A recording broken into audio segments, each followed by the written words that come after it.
എന്നറിയപ്പെടുന്നത്. എനിക്ക് ഈ സ്റ്റേജിൽ നിന്ന് ഈ സാക്ഷ്യം പറയാൻ അനുഗ്രഹിച്ച അമ്മയ്ക്കും അമ്മ തിരുക്കുമാരനും ഒരുപാട് കോടാനുകോടി നന്ദി പറയാൻ ഞാൻ ഈ നിമിഷം ആഗ്രഹിക്കുന്നു. ഞാൻ 2015 ഞാൻ ആദ്യം ഉടമ്പടി എടുത്തത്. പക്ഷേ എനിക്ക് അത് നല്ല രീതിയിൽ കൊണ്ടുപോകാനോ ഒന്നും കഴിഞ്ഞില്ല. പക്ഷേ ഞാൻ പത്രം മേടിച്ച് കൊടുക്കുക മാത്രമേ ഞാൻ ചെയ്തിട്ടുള്ളായിരുന്നു. ഒരിക്കലും ഞാൻ ഉടമ്പടിയിൽ മെഴുകുതിരി കത്തിച്ച് പ്രാർത്ഥിക്കുകയോ അങ്ങനെ ഒരു കാര്യവും ഞാൻ ചെയ്തിട്ടില്ല. പക്ഷേ അമ്മ ആ ഉടമ്പടിയിൽ വെച്ച് ഒരു ആഗ്രഹമായിരുന്നു എൻ്റെ കല്യാണം പല കാരണങ്ങളാൽ തടസ്സപ്പെട്ടുകൊണ്ടിരിക്കുകയായിരുന്നു. ഒരുപാട് വട്ടം എൻ്റെ കല്യാണം നടക്കും എന്ന പരിധിയിലെത്തിയിട്ട് മുടങ്ങിപ്പോയിട്ടുണ്ട്. ഞാൻ അമ്മയോട് എന്നിട്ട് ഞാൻ വന്ന് ഉടമ്പടി പുതുക്കുകയോ ഒന്നും ചെയ്തില്ല. പക്ഷേ ഒരുപാട് നാളിന് ശേഷം എനിക്കൊരു കുറ്റബോധം തോന്നി. ഞാൻ വീണ്ടും വന്ന് ഉടമ്പടി പുതുക്കിയിട്ട് ഞാൻ എൻ്റെ കല്യാണത്തിൻ്റെതാണ് ആദ്യം വെച്ചത്.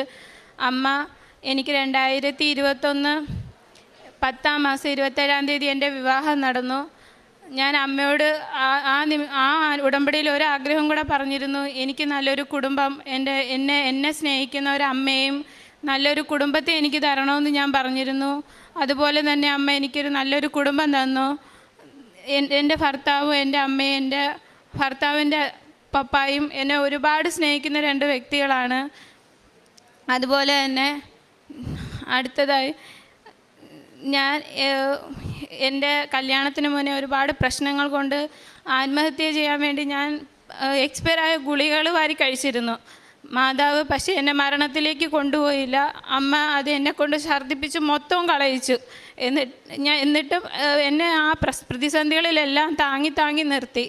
അങ്ങനെ കല്യാണം കഴിഞ്ഞപ്പം എല്ലാവരും പറഞ്ഞു, നീ ഇത്രയും ഗുളികകൾ വാരി കഴിച്ചതുകൊണ്ട് നിനക്കൊരു കുഞ്ഞുണ്ടാവത്തില്ല, നീ ഒരു ഡോക്ടറിനെ പോയി എന്ന് പറഞ്ഞു. പക്ഷേ ഞാൻ പോയെങ്കിലും എനിക്കൊരു സമാധാനം കിട്ടിയില്ല. ഡോക്ടർ പറഞ്ഞു നിനക്ക് കുഴപ്പമൊന്നുമില്ല. എന്നിട്ടും എൻ്റെ അമ്മയുടെ അമ്മ പറഞ്ഞു, നിനക്കൊരു കുഞ്ഞിനെ ദൈവം തരത്തില്ല, നിനക്ക് തരത്തില്ലെന്ന് എൻ്റെ മുഖത്ത് നോക്കി പല ആവർത്തി പറഞ്ഞു. പക്ഷെ ഞാൻ എൻ്റെ മാതാവിന് 2022 ജനുവരി മാസം 15-ാം തീയതി വന്ന് ഞാൻ വീണ്ടും എൻ്റെ മാതാവിൻ്റെ മുന്നിൽ ഉടമ്പടി വെച്ചിട്ട് ഞാൻ പറഞ്ഞു, എനിക്കൊരു കുഞ്ഞിനെ തരണമെന്ന് പറഞ്ഞു. മാതാവ് എനിക്ക് അതേ വർഷം ഡിസംബർ മാസം 3-ാം തീയതി ഞാൻ പ്രഗ്നൻ്റ് ആണെന്ന് ഞാൻ അറിയുന്നു. എൻ്റെ മാതാവിനെ ഒരു കുഴപ്പമില്ലാതെ അനുഗ്രഹിച്ചു. പക്ഷേ മുന്നോട്ട് വീണ്ടും എനിക്ക് പ്രശ്നങ്ങളായിരുന്നു. എനിക്ക് ഷുഗർ ഉള്ളതുകൊണ്ട് എൻ്റെ കുഞ്ഞിന് ഓരോ പ്രശ്നങ്ങളായിരുന്നു പറയുന്നത്. ആദ്യം 3-ാം മാസത്തെ സ്കാനിങ്ങിൽ എന്നോട് പറഞ്ഞു, കുഞ്ഞിന് ബ്ലഡ് സർക്കുലേഷൻ കുറവാണ്, കുഞ്ഞിന് എന്തെങ്കിലും വൈകല്യം ഉണ്ടാവും. ഞാൻ ആ നിമിഷം എൻ്റെ വയറ്റിൽ ഞാൻ കാശുരൂപം വെച്ച് എന്നും ഞാൻ പ്രാർത്ഥിക്കുമായിരുന്നു, മാതാവ് എനിക്ക് ഒരു കുഴപ്പമില്ലാതെ ഈ കുഞ്ഞിനെ തരണേന്ന്. വീണ്ടും 5-ാം മാസത്തെ സ്കാനിങ് വന്നു. ഞാൻ മാതാവിനോട് പ്രാർത്ഥിച്ചിട്ടാണ് പോയത്. പക്ഷെ ഞാൻ അവിടെ ചെന്നപ്പം കുഞ്ഞിൻ്റെ തലയോട്ടിയിൽ 1.5% വെള്ളം കൂടുതലാണ്.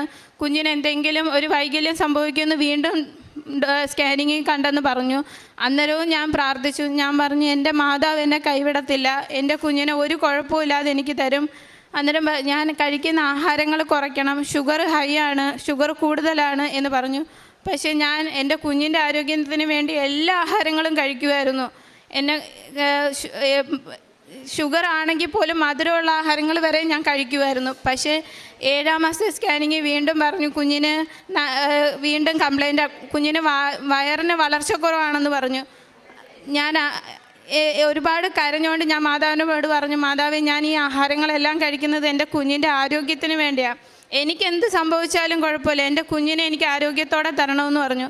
എൻ്റെ മാതാവ് ജൂലൈ മാസം 10-ാം തീയതി എനിക്ക് ഒരു പെൺകുഞ്ഞിനെ സിസേറിയനിലൂടെ എനിക്ക് എൻ്റെ കുഞ്ഞിനെ കിട്ടിയത്. ഒരു കുഴപ്പമില്ലാതെ എനിക്ക് എൻ്റെ കുഞ്ഞിനെ തന്നു. അവളെ വെൻറ്റിലേറ്ററിൽ വെക്കേണ്ടി വരുമെന്ന് വരെ ഡോക്ടർ പറഞ്ഞു. പക്ഷേ ഒരു വെൻറ്റിലേറ്ററിലും വെക്കേണ്ടി വന്നില്ല. എനിക്ക് ഓർമ്മ വന്ന ആദ്യം ഞാൻ ചോദിച്ചത് എൻ്റെ കുഞ്ഞിന് എന്തെങ്കിലും കുഴപ്പമുണ്ടോയെന്നാണ്. അന്നേരം പറഞ്ഞ്, ദൈവാനുഗ്രഹിച്ച് ഒരു കുഴപ്പവും നിൻ്റെ കുഞ്ഞിനില്ല, ഷുഗറിലായി കഴിഞ്ഞ ഒരു കുഞ്ഞാണെന്ന് ഒരിക്കലും പറയത്തില്ല, അവൾക്ക് ഒരു കുഴപ്പങ്ങളും ഇല്ലെന്ന് പറഞ്ഞു. എനിക്ക് ഒരുപാട് സന്തോഷമായി. അത് കഴിഞ്ഞ് എനിക്ക് കുഞ്ഞിന് കൊടുക്കാൻ പാലില്ലായിരുന്നു. എല്ലാവരും എപ്പോഴും പറയുമായിരുന്നു, കുഞ്ഞിന് അമ്മപ്പാൽ കിട്ടാത്തത് കൊണ്ട് ഇമ്മ്യൂണിറ്റി പവർ കുറയും, കുഞ്ഞിന് രോഗങ്ങളായിരിക്കും, കഫക്കെട്ടുണ്ടാവും. ഞാൻ പറഞ്ഞു, എൻ്റെ കുഞ്ഞിന് ഒന്നും വരത്തില്ല, എനിക്ക് പാലില്ലെന്ന് എൻ്റെ മാതാവിനറിയാമല്ലോ, എൻ്റെ കുഞ്ഞിനെ ആരോഗ്യത്തോടെ നോക്കാൻ എൻ്റെ മാതാവിനറിയാമെന്ന് പറഞ്ഞു. ഞാൻ നോക്കുന്നതിനേക്കാളും എൻ്റെ കുഞ്ഞിനെ എൻ്റെ അമ്മ നോക്കി. ഈ നിമിഷം വരെ എൻ്റെ കുഞ്ഞിനൊരു കഫക്കെട്ട്, എൻ്റെ കുഞ്ഞ് പൊടിപ്പാലാണ് കുടിക്കുന്നത്, പക്ഷേ ഈ നിമിഷം വരെ ഒരു കഫക്കെട്ട് കൊണ്ടോ ഒരു പനി കൊണ്ടോ എൻ്റെ കുഞ്ഞിനെ ബുദ്ധിമുട്ടിച്ചിട്ടില്ല. എൻ്റെ കുഞ്ഞിനെ ഇപ്പോഴും ഈ നിമിഷം എൻ്റെ കുഞ്ഞിന് അടുത്ത മാസം 1 വയസ്സാകാൻ പോവുക. ഈ നിമിഷം എൻ്റെ കുഞ്ഞിന് ഒരു കുഴപ്പവും ഒരു പനി പോലും വന്ന് അവൾക്ക് ഞാൻ കണ്ടിട്ടില്ല. അതുപോലെ തന്നെ ഞാൻ ഈ ജൂൺ മാസം 9-ാം തീയതി വന്ന് വീണ്ടും ഞാൻ ഉടമ്പടി എടുത്തു.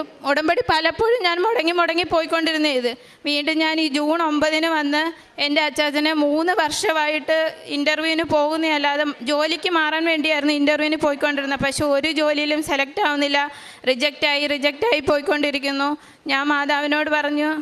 അന്നേരം എപ്പോഴും ഞാൻ പ്രാർത്ഥിക്കുന്ന ഒരു വചനമുണ്ട്, മനുഷ്യന് അസാധ്യമായത് ദൈവത്തിന് സാധ്യമാണെന്ന്.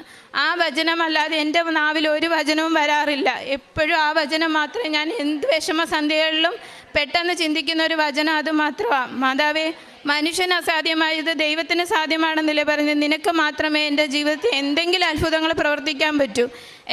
അങ്ങനെ വന്ന് ഞാൻ ജൂൺ മാസം 9-ാം തീയതി ഉടമ്പടി എടുത്ത് ഇവിടുന്ന് പോയി.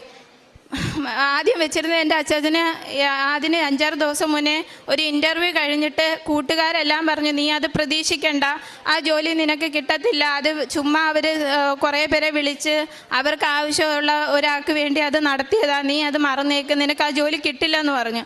എൻ്റെ അച്ചാച്ചൻ്റെ സങ്കടം കണ്ട് ഞാൻ ആ 9-ാം തീയതി ഇവിടെ വന്ന് ഉടമ്പടി എടുത്ത് പ്രാർത്ഥിച്ച് ഞാൻ വീട്ടിൽ ചെന്ന്